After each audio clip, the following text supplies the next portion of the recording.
Welcome to India ಆಟೋಗ್ಯಾಸ್.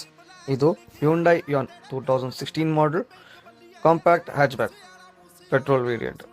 ಇದರ petrol ಖರ್ಚು ನಿಮ್ಮ ಜೇಬ್ ಖಾಲಿ ಮಾಡ್ತಿದೆ. ಪೆಟ್ರೋಲ್ ಬೆಲೆ ಗಗನಕ್ಕೇರಿದೆ. ಆದರೆ ಇದಕ್ಕೆ ನಮ್ಮ ಇಂಡಿಯಾ ಆಟೋಗ್ಯಾಸಲ್ಲಿ ನಿಮಗೆ ಒಂದು ಪರ್ಫೆಕ್ಟ್ ಸೊಲ್ಯೂಷನ್. ನಮ್ಮ ಈ ಪ್ರೀಮಿಯಂ CNG ಫಿಟ್ಟಿಂಗ್ ನೋಡಿ, ಯಾವುದೇ ತರಹದ ಕಿರಿಕಿರಿ ಇಲ್ಲ. Only perfect fitting, perfect parts placement, pure performance, neat and clean CNGಗೆ ಕನ್ವರ್ಟ್ ಮಾಡಿಸ್ಕೊಳ್ಳಿ. ಬೂಟ್ ಸ್ಪೇಸ್ ಬಗ್ಗೆ ಚಿಂತೆ ಇದೆಯಾ? ಬೇಡವೇ ಬೇಡ. ನಿಮ್ಮ ಲಗೇಜನ್ನು ಆರಾಮಾಗಿ ಇಟ್ಕೊಳ್ಳುವ ಹಾಗೆ ನಾವು ಸಿಲಿಂಡರ್ ಫಿಟ್ ಮಾಡಿಕೊಡ್ತೀವಿ. ಸ್ಮೂತ್ ಸ್ವಿಚ್ ಓವರ್, ಯಾವುದೇ ಲ್ಯಾಗ್ ಇಲ್ಲ, ಪವರ್ ಡ್ರಾಪ್ ಇಲ್ಲ. ಪ್ರತಿ ಡ್ರೈವ್ನಲ್ಲೂ ಬರೋಬ್ಬರಿ 50% ಹಣವನ್ನು ಉಳಿತಾಯ ಮಾಡಿ. ನೀವು ಇವ್ರ ಥರ ಹಣ ಉಳಿತಾಯ ಮಾಡಬೇಕಾ? ಹಾಗಾದರೆ ಇವಾಗಲೇ ಇಂಡಿಯಾ ಆಟೋ ಗ್ಯಾಸಿಗೆ ಭೇಟಿ ನೀಡಿ. Drive smart, drive green.